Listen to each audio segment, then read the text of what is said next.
Texas State Intramurals not only allows students to stay active and healthy, but to meet friends along the way. The shutdown was brought on due to Congress being unable to see eye to eye on where to appropriate funds for the next fiscal year.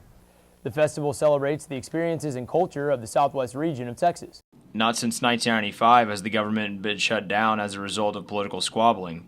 Political science associate professor Dr. William DeSoto recalls the circumstances of 18 years ago. The Republicans are very excited because they'd won a smashing victory in 1994, and so they controlled the Congress. And they confronted President Clinton, who had been elected in 1993. So they had different budget priorities. Obamacare, the government-run initiative to have more Americans insured, is at the heart of the budgeting issue. Many Republicans want the program eliminated or defunded, but Democrats in Washington are holding firm. They see Obamacare as the way to lower health care costs and expand access. Public finance professor Dr. Jace Farmer says the shutdown was not necessary. The Health Care Act is really not a budget issue, but it's an issue that's already into law, so that's something that could have been done outside of the budget process. Compromise may be the only solution to resolving the stalemate. Well, it has to be a willingness to compromise. Someone has to back down. It's the old game of chicken. Imagine two cars hurtling at each other. They need to get together and hash this thing out, really. They need to sit down and talk about,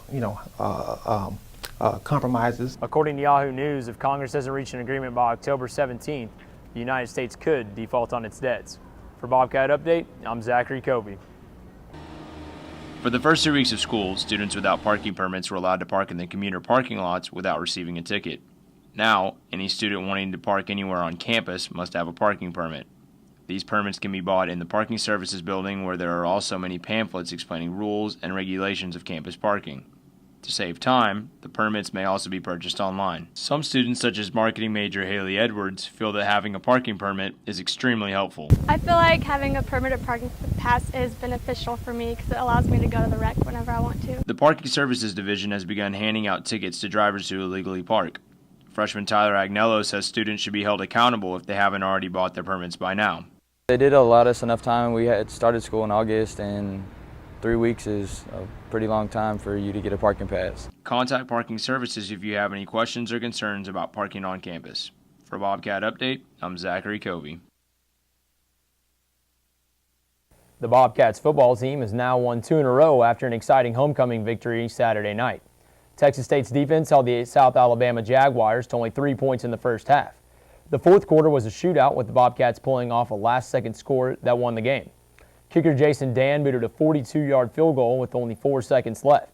It was his 4th field goal of the night, the second from over 40 yards. The final score was 33-31. The Bobcats traveled to Idaho this Saturday to face the Vandals. The Boston Red Sox are now within a game of claiming another World Series championship. Behind the strong pitching of John Lester and timely hitting from David Ortiz, the Red Sox won Game 5 Monday night, final score 3-1. Now the Red Sox and Cardinals head back to Boston for Game 6. John Lackey will start for Boston and will face the Cardinals rookie Michael Wacha. The last time the Red Sox won the World Series at home dates back to 1918, when Babe Ruth was on the roster. The first pitch of Game 6 will be tonight at 8:07.